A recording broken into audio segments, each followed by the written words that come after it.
Okay. Hey Ryan. Okay, so if you want to just request to be in the live, that'd be good. Oh, hey Joe. Um, how are you? Um, so today, okay, hold on. We have a special guest. He's joining us right now.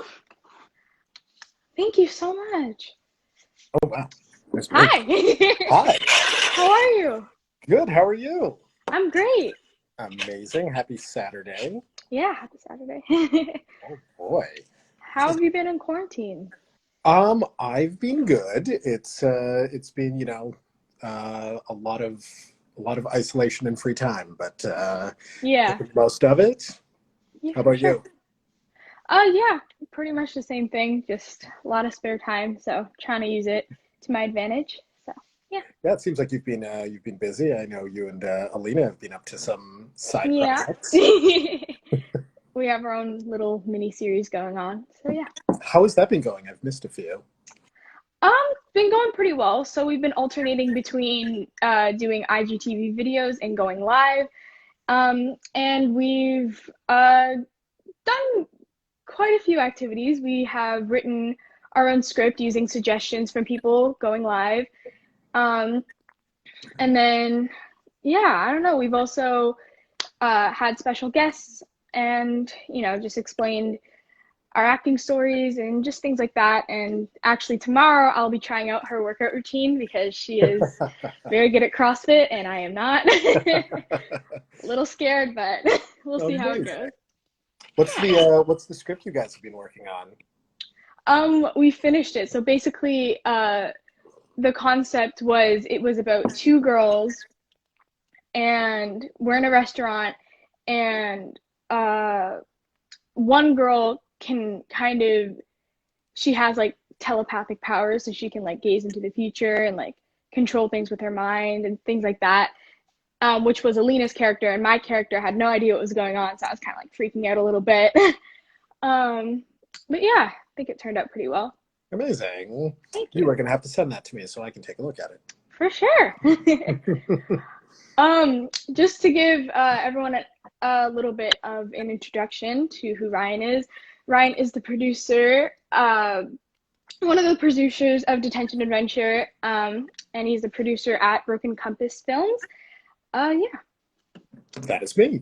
And everyone, Simone is one of the stars. I don't have to do this. Everyone knows who you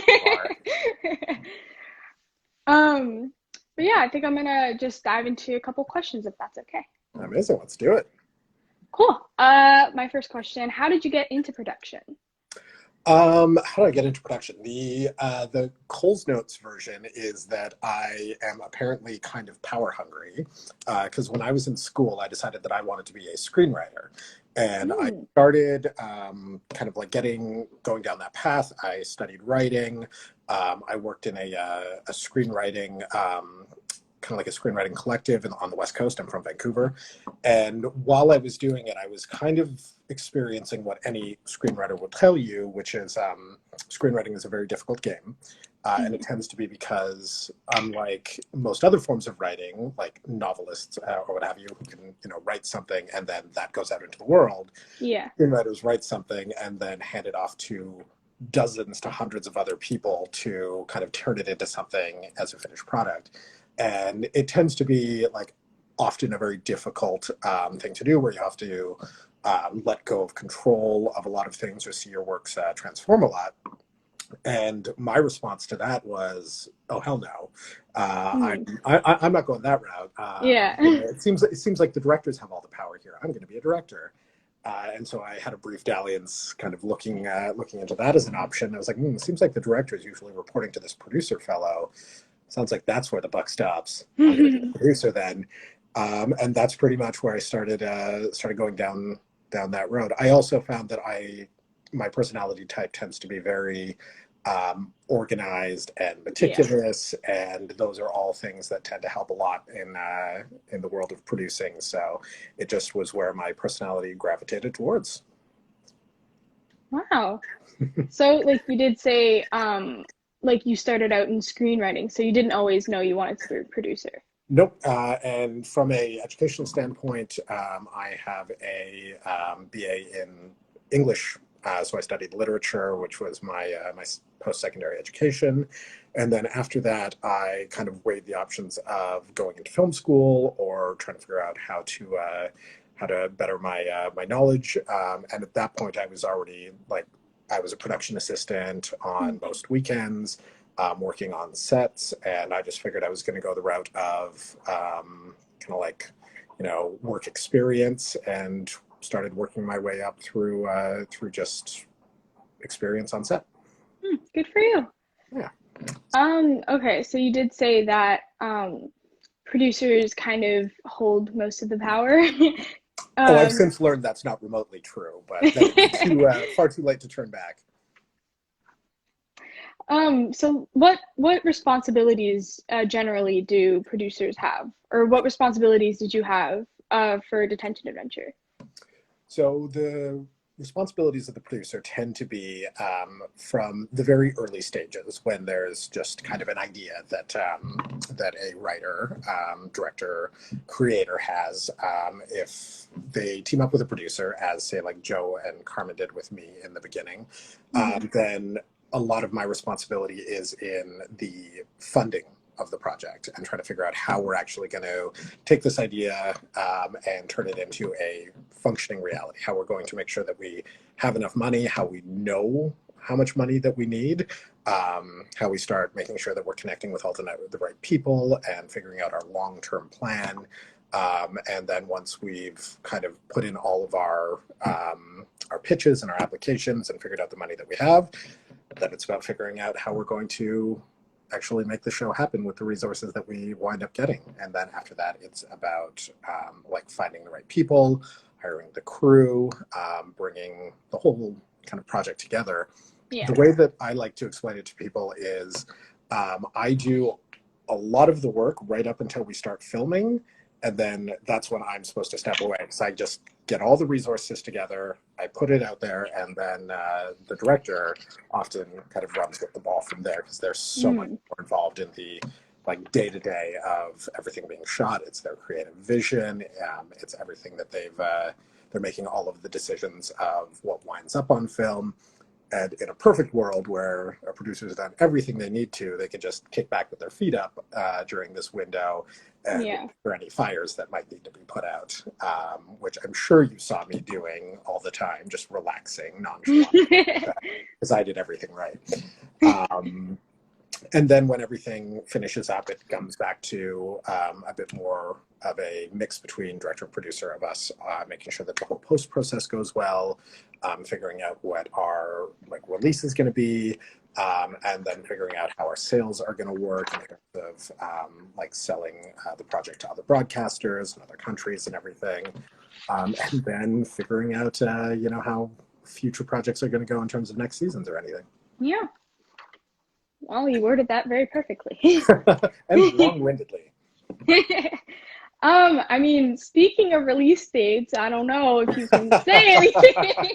I've been dancing around this so much in the comments so far. I wish that I had something solid to answer, and I probably would have if not for a little virus that's causing everything to go Yeah. a little upended. We are working away really well on post right now. Luckily, the phase of post we're in allows pretty much everyone to work in isolation anyways. Yeah. So Mike LaBelle, our editor, and Joe have been hard at work. They've been putting together our cuts. Everything's been looking amazing. We're just about to start working on the next phase of music and VFX and all of those fun Amazing. things. That's where we might wind up having to slow down a little bit because this is Mm. usually where there'd be more people in a room together, and we're trying to figure out how we're going to be approaching that right now, which is Yeah. slowing things down a little bit. Yeah. I will say broadly, we're looking at probably sometime like late summer, early fall, leaning towards early fall at this point. But as Okay. soon as we've figured out how the next phases of the world opening back up again, we'll know more for sure. Well, good to know that I kind of have an idea now, I guess. or not an idea, but you know, anything I can get. I'm just throwing out little breadcrumbs right now. Ask Lauren again next week, and she might have more information. For sure, for sure. Um, just trying to check in the comments, see if anyone asked any questions. Hi, Joe. Joe says I look beautiful, which is very sweet of her. Okay. And what else do we have here? This is fun. I've never been on this side of an Instagram takeover before. Really? Watch what you guys do and marvel at how easy you make it seem. Oh, how's my little one? She's good. She is upstairs having a meal right now, and if you hear any crying in the background, I apologize, but she does what she wants. Aw. Yeah, I know. It must have been difficult because she was a newborn when we filmed season 2. She was born about 3 weeks before we went to camera on season 2. Oh my goodness. A big thing, and a big, well, not surprised for me. I knew she was coming, but originally, way back when, we had intended to film season 2 before she was born. And I was really hoping that we'd get it all wrapped before she arrived, and that didn't happen. Yeah. So it was, it was a long period of me not sleeping at all. Yeah. I can only imagine. But it went very well, and she was very patient with her father. And now we get to spend all sorts of time together. Yeah. Don't have any other choice. So. She might make a cameo later on when she's fed. We'll see how she Yay! Yes. And someone asked, what do producers and dungeon masters have in common? And is it kind of the same thing? I'm going to let Simone answer that one, because clearly that's a question for her. I'm just kidding. I was like, but I appreciate the deer in the headlights. I was like, you put me on the spot here, Jesus. For those nerds in the audience, that's a Dungeons and Dragons reference, which is a hobby of mine. Yes, they are very similar. You're always moving lots of pieces around and being aware of the whole big picture in both factors. One has a lot more dragons, but otherwise they're basically the same thing. Okay, I have my little list of questions over here. Please go ahead. So, how was working on Detention Adventure different from working on other projects? Oh, it's a good question. Detention Adventure was the first project that I worked on that was for a younger audience. So that was probably the biggest new experience for me, which I didn't know what to expect going in. I feel like there was a lot of over preparing on our part in terms of like me, Joe, Carmen, Karen, everyone, of trying to make sure that we understood how this would be different. And at first there was a lot of really, for lack of a better phrase, kids' gloves that we were using when we were kind of creating the atmosphere on set, and just trying to be like, okay, well, we got to be, everyone's got to be much more calm, and everyone has to be, keep it together because we have younger performers on set, and we don't want to overwhelm them or frighten them. And I think that lasted maybe a day or two until everyone started just like vibing and getting along, and that it was a very casual and happy and fun experience on set, especially season 1, which had a real summer camp vibe to it. Yeah. And it wound up being a blast working with you guys and all of the energy and fun that you brought to the whole filming experience. Yeah, I can definitely say that it was an amazing experience. Yeah, like just how close and how like I felt like I was friends with everyone on set, Like there never felt like there was a division between like the adults and, like the kids on set. We all just kind of vibing. I don't know. Agreed. And yes, as Carmen said, we all had to check our swearing, which was much easier for some of us than others. We funded most of season 2 with Carmen's swear jar. That was the benefit for us. Um, ooh, okay, I'm just gonna check the comments, see. Um, Woo, I just completely dropped my phone. Wow. I'm a klutz. Um, did the producers of Detention Adventure and then sell it to, wait, whoa. Did you produce Detention Adventure and then sell it to a network? That's a good question. And no, that's not how it went. That is sometimes how it goes.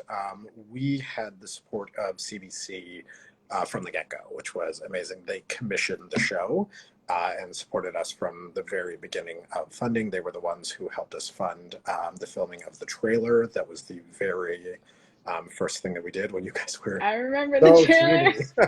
Ah, we were tiny. And so we had the support of a network, which is a big help in the world of funding, because it's much easier to get into rooms and get other funders' attentions when you can already say, we have a broadcaster on board, we have a platform that it's going to launch on. That was before CBC Gem was even a thing. They were still Yeah. coming up with the idea. So we were working in conjunction with the launch of CBC's brand new digital platform, which was really exciting too. We wound up kind of being a bit of a flagship of their youth programming, which was amazing. Yeah. So yeah, that's the answer to that question. Okay, we have another question here. What was your favorite memory on set of Detention Adventure? Ooh, gee, that's a tough question. Yeah. We had a lot. It was Yeah, honestly, every day it was amazing. I don't know. In terms of season one, I do feel like it was a long time ago. It was 2 years ago we filmed. 2 years ago. Yeah. Wow. That's crazy. Yeah, I don't know. I don't know if there's like any specific. Well, maybe. I remember one day there was I don't know, like the fire alarm got pulled, so we all had to go outside. I remember, and like at one point, I remember the rest of the cast and I decided to just hang out in Jack's mom's car. We're just jamming out to music, and everyone had a little dance party. You know, everyone's like walking past the car. You know, we're blasting music, Aretha Franklin. That was yeah, the school that we filmed much of season one in was actually a decommissioned school, so it wasn't in operation anymore. And they had not like non-functioning fire alarms. They were totally fine. The problem was that they were old enough, and we were filming in the middle of the hottest stretch of summer, and a bunch of like lights and bodies in the building that just regularly the fire alarm would trip. And because of safety precautions, everyone would have to flood outside and wait for the fire department to come, which I think happened 4 times in total, at least 2 while we were filming at the main school, 1 while we were filming at a different school that was some of the special effects we were using, and 1 time when we were just in prep and no one was there except the art team. So we got really familiar with the fire department. I bet, yeah. And hang out with us. But it was amazing because whenever that happened, you know, while like Drew and Cowie, the ADs, and us producers were stressing out about how we were going to make up the time lost, the whole crew would just like flood out onto the field behind the school, hanging out, like put down blankets, and chill and have a good time, which is really indicative of the real family vibe that we had going on. That was a lot of fun. That was a good time. I think my personal favorite memory was, and I get teased about this a lot because it was my pet project on season 1, was our Orbeez effect. Oh my gosh, which was a part in episode 3, I think, where we dumped 2 giant garbage bins full of these Orbeez, which are like tiny pellets that absorb water and become marble-sized gelatin balls, down a stairwell in the school, which I had been trying to create these Orbeez because I had to do them in batches for weeks before it happened. And I was just like filling it up and getting more and more excited until the final moment, because we obviously could only do it once. and hope Hmm. for the best. And it turned out amazing. I was super happy with the Oh finished yeah, product. the shot was amazing. And it was also, there were a few times, there were at least 3 times on the filming that we did something really big at the end of the day that we only had one shot at, which was the Hmm. Orbeez, the elephant toothpaste explosion, and Yep. the red paint prank. Hmm. And each time, like the whole crew was there on tenterhooks watching, and then it would happen. It would be great. Everyone would cheer, everyone would celebrate. We'd call wrap, and then the poor production assistants would be standing there with mops and shovels. We'd have to clean up the entire mess that we made. I felt so Oh, bad for them. geez, those Orbeez must have been horrible because they're tiny Oh, and there's like hundreds of them. and they got everywhere because we just dumped it down a stairwell. So Yeah. we sealed it up as best we could, but they just went everywhere. Hmm. There's great photos of our camera operators like encased in plastic, just like huddled with their cameras because they just got hit with a wave of them. It was hilarious. I bet. Yeah. Oh yeah. What advice would you give to someone who wants to get into the film industry? Ooh, good question as well. I think the best advice that anyone can take is just take any opportunity that comes your way. Yeah. It's difficult, especially when you're first starting to get in, because a lot of people get in with an idea of where they want to wind up, and they think like I have to follow a straight path from where I am now to where that's going to be. So when people say like, "Oh, would you like to do this thing that doesn't quite line up with it?" they tend to think like, "No, I have to focus on getting to my end goal."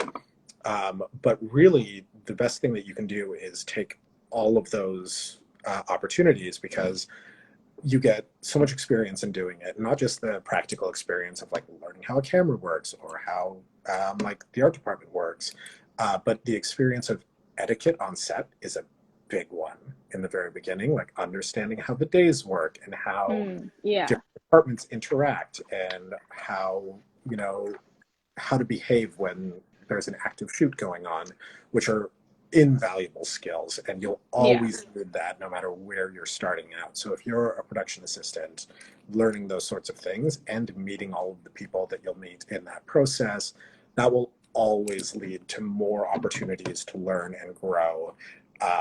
Nothing's ever really a waste of time in that regard. Everything will teach you something. Even the bad experiences teach you about how to recognize what's probably not going to work for you, recognize what will not be a learning experience, and you can use that to just keep making the right choices as you go forward. Yeah, for sure. I And think it's always very know where the important. craft table is. That's the most important thing. Yeah, 100%. For those of you who don't know, the craft table is pretty much just a table filled with food. It's incredible. It's great. The best part of set. I'm just kidding. I'm just kidding. What The about you? best part What would would your definitely be the advice food be? truck. I'm kidding. um, my advice, I definitely think it's obviously different from a producer perspective versus like an actor's perspective. Whereas like my advice would be don't be afraid to take risks, which I know is something everyone in the industry, you've heard that a million times, you know, you're tired of it. It's like, yeah, I got it. I got it.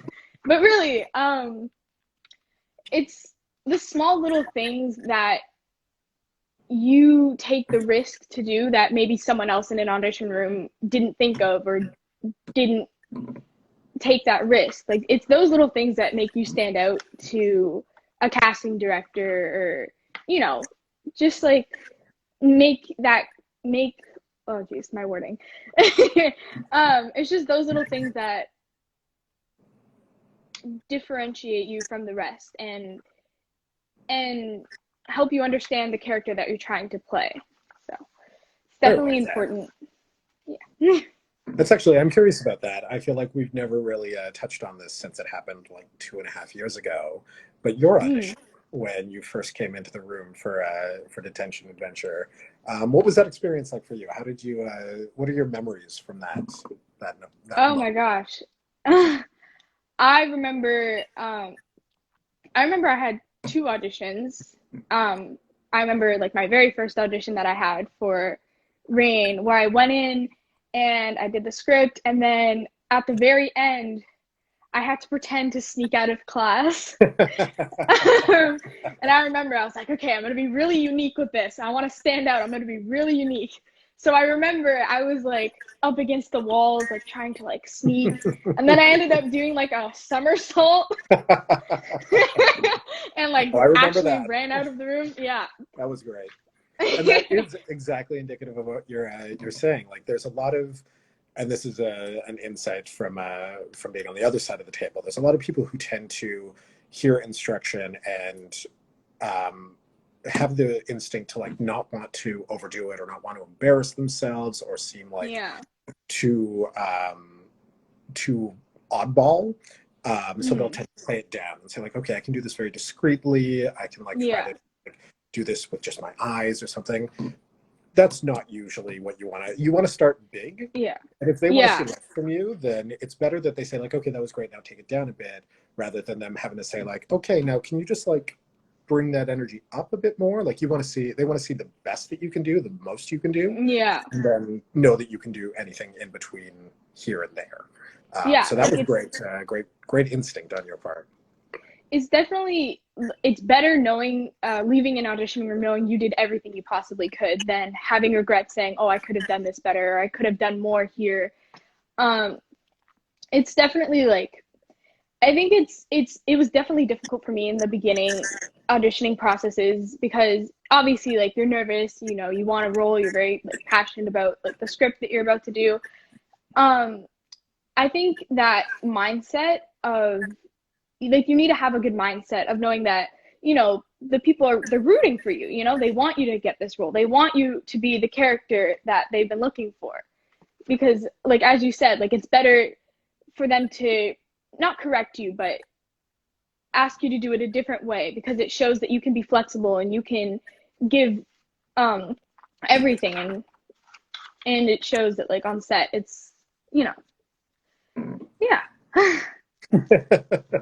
Amazing. I feel like now I have all these questions for you because I've never really done like Yeah. a post-mortem for your experience, like getting involved with Detention Adventure from the start. When you actually got the scripts, which happened after your audition, like you only knew the pages that you were given to begin with, and then you Yeah. got the whole first season to read through. What were your first thoughts on the character of Raign and like who you were then going to have to be, and like how did you decide how you were going to form Raign as a character? mm, that's a really good question. I definitely think my understanding of Rain was different in when, as like when I was first auditioning for Rain versus when I actually got to read through the whole script and like understand her more as a character. But like I tend to try to put myself in the character's shoes, or try to like think of it as myself viewing the world through their standpoint. So I think it was more when I first got like that little bit of the script, I could see that she was a very passionate person and she wasn't going to take no from anyone. So for anyone who, well, obviously no one could really know, but the little a script that I got to audition with was from episode 1, where Brett steals Alexander Graham Bell's textbook from Rain, and she's arguing with him, telling him like give it back, like, you know, just really not backing down. And I could kind of see a little bit of that control freak in her that I definitely have in myself. So I could use that, and I could definitely, you know, see that she was a very strong person with strong morals, and she is determined and she's not going to stop until she reaches her goals. Um, I definitely think that um, when I did get to first read the entire script, I did realize she was a little bit more aggressive than I thought she was. I didn't realize how much screaming would be involved, but you know, it's all good. um, yeah, I'm definitely not a person to scream, so it was definitely interesting for me to get to explore that side of myself where Rain was always like on top of things, always like not not afraid to stir the pot a little bit. So yeah, it was great. Amazing. And then that segues us to episode 7, which just aired today on CBC, which was Yes. the Raign episode, your Hmm. backstory. Can you tell me a little bit about like first reading that story and then the fun of performing it? Yes. Obviously, episode 7 is one of my favorite episodes. Um, but I remember reading that episode, and so like in the read through when I first got the audition, it said that she had a bit of a secret. Rain had a bit of a secret, and that in a past life she was a jock in a sense. And I don't think I really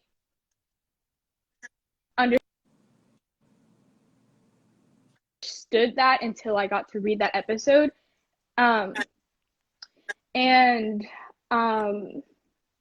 yeah, I could kind of, she never told anyone because, in a sense, like that's obviously a really embarrassing story. Like I wouldn't have shared that with anyone if I was in her shoes either. Um, but it was like, it helped me understand Rain as a character much more because I could see this different side of her that makes her who she is, whether she likes it or not.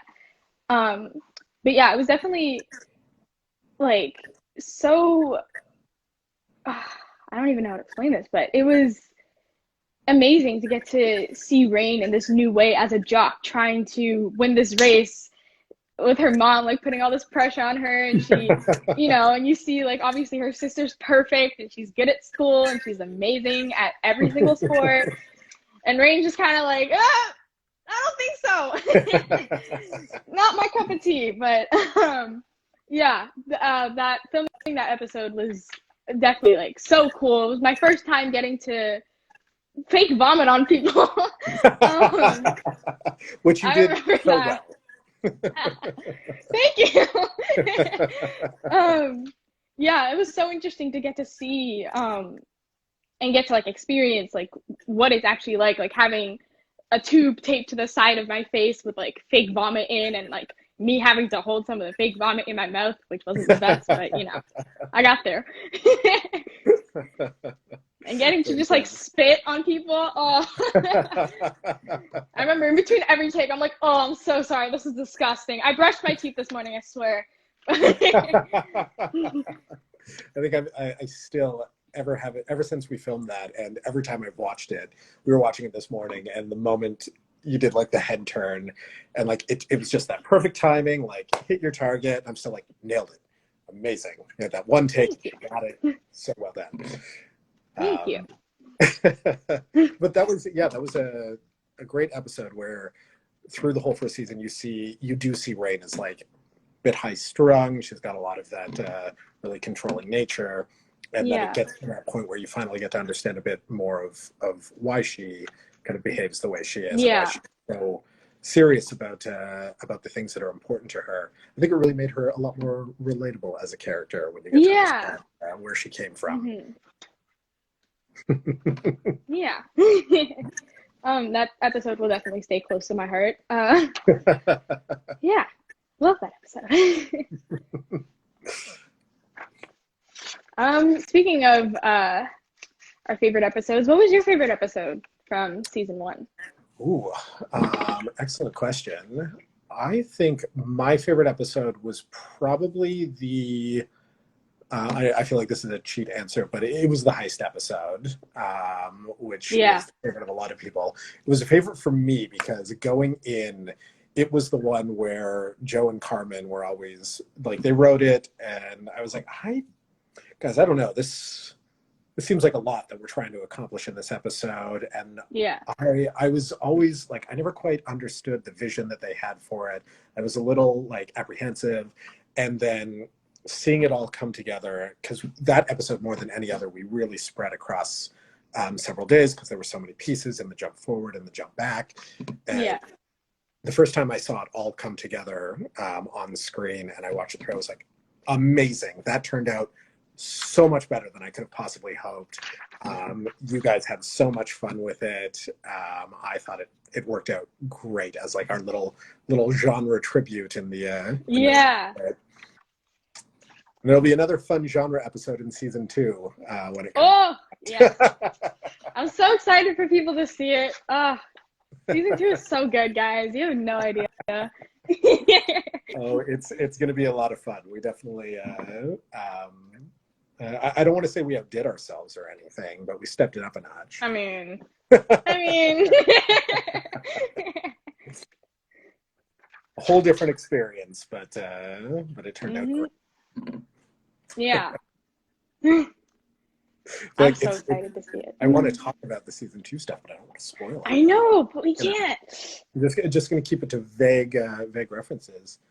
Oh, I think here I might have a little visitor to come say a quick hello. Oh, Yeah. yay! Come say hi. Oh, here we go. Oh, Yard. Hi, Everyone. This is Lee, who is officially our production baby for season 2. Who's born during pre-production.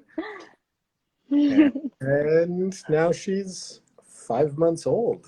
Wow, it's been that long since we oh filmed. my gosh, yeah. That thing's crazy. We got our first heart. That's what you brought to the table. Adorable. Amazing. Okay, all right. She stole the limelight for. Aww. Bye.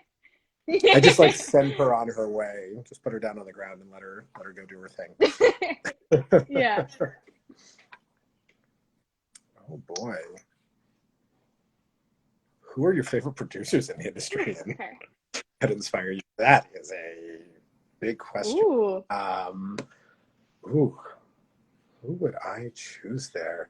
I think like currently, I know that it's not most of what he's known for, but I think Jordan Peele is one that I would have to reference because he's someone who has been like he built his power in the industry through one specific tack as a comedian and performer, and then got to the point where he really wanted to help facilitate the telling of stories that like he wasn't known for and his brand wasn't associated with, but that he really felt were important and needed to be told. And since then, he's been putting his support as a producer behind such great and innovative content. And that's like the most exciting thing about being a producer is being able to help the art that you want to see come into the world. Like I'm not a writer, I'm not a director, I'm not a creator, but I can still, like I still get to help those people who have these amazing stories to tell kind of realize their vision and get those stories out into the world. So I think he's been doing a really amazing job of that. Yeah. I want to turn that question around. Who's a actress that you particularly admire and aspire after? Or actor, pardon me. It's hard to name just one because I definitely think like there are multiple people who inspire me for different reasons. Like Lin-Manuel Miranda has definitely been someone who has inspired me because he's more in the musical theater world. I'm sure most people have heard of the musical Hamilton. I'm obsessed with it.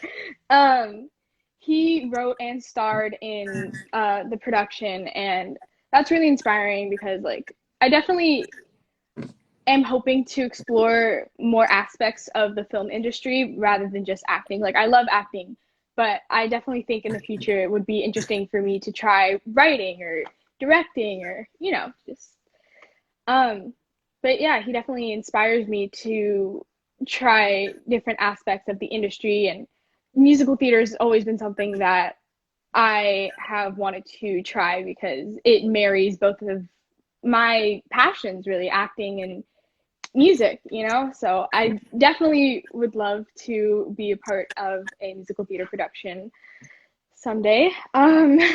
Amazing. And but, yeah. as some of you may know, Simone has a beautiful singing voice. Thank you. Musician. There was a point in season 2 where we were taking our lunch break, and I was walking down the hall and overheard singing from the gymnasium. where Simone was having her a nice solo performance in there. She's very talented. Thank you.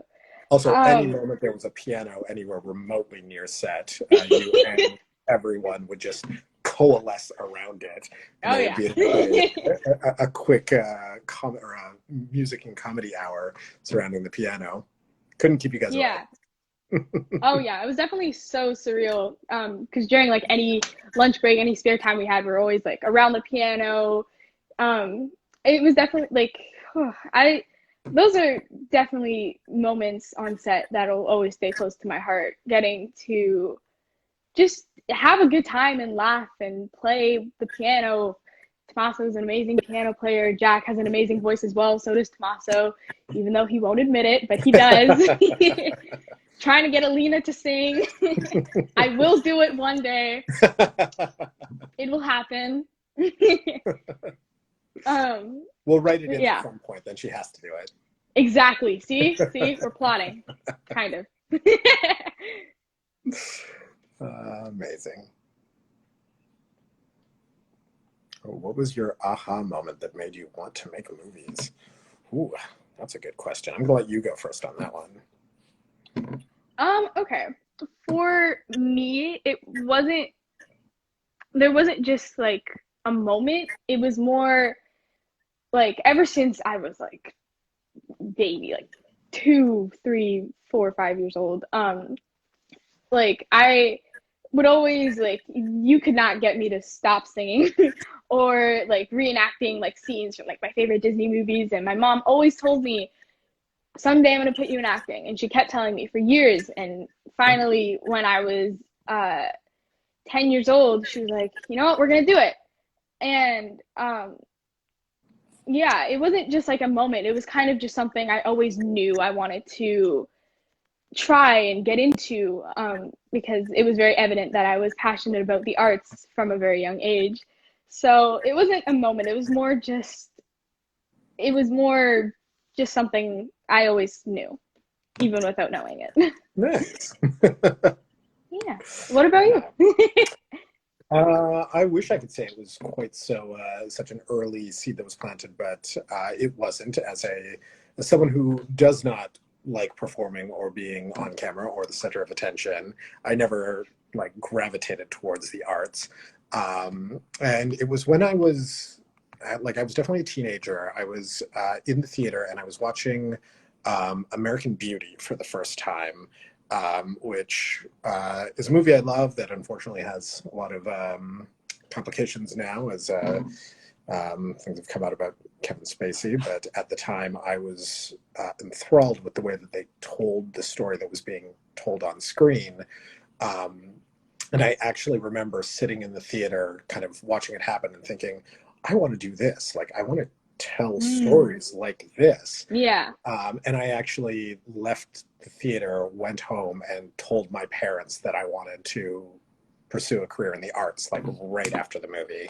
It's like, this is a direction I want to go in. I want to, like, and that's when I was like, I want to, like, study writing and literature and storytelling. And I think that's, like, the path that I want to start going on.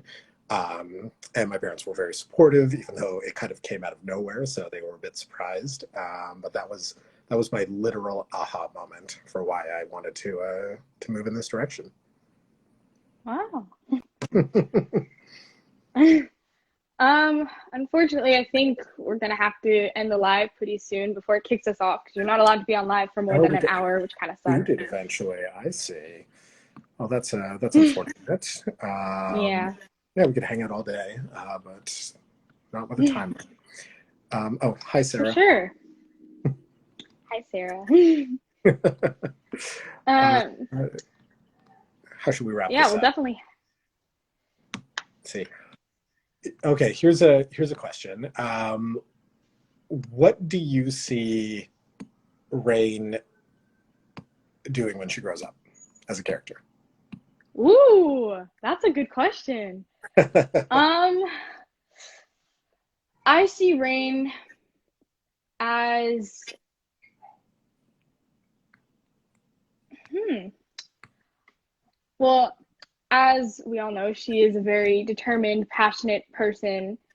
Um, and like she's obviously very intelligent. So I definitely see her growing up and kind of finding something to be passionate about and continuing down that path and not stopping because she's very determined and a strong person. So I definitely see her doing big things in the future.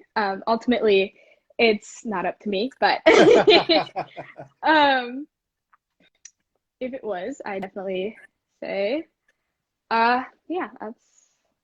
Oh, okay, hold on. We have a little question. There's a little question box. It's popping up Oh, right now. What productions are you both working on next, if there are any? ooh, Well, I'll see. let you start.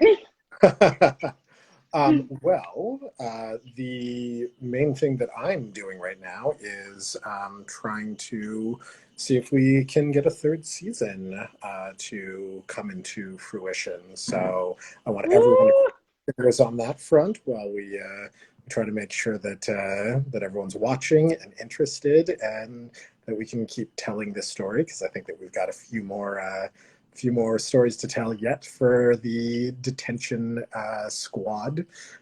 So that's Yeah. my main thing right now. Well, fingers crossed. I'm definitely obviously like so excited. I really hope we can have a season three. I think we'll have a season three, if I'm being honest. But um yeah, definitely think that there's a couple more adventures that the detention squad can go on. um yeah, on that note, I think we should end. Thank you everyone so much for joining. Thank you so much for your amazing questions. This has been great. Definitely don't forget to stream Detention Adventure on CBC Gem. You can do it for free. Each episode is only 10 minutes long, so it won't take you that long to binge and time in the world. So why wouldn't you binge it? Come on. If not, you can catch it on CBC Kids at 10:41 every morning on Saturday. And yeah, thank you so much. Have an amazing day and bye. Thank you so Bye, much for thanks, joining, Simone. Ryan, too. Thank you Bye. for hand holding me through my first Instagram live experience. No, you were great. I don't Bye, even know how to everyone. end it. I, well, I think I just, whoop, I think I have to end it. Yeah. Okay, Bye. bye.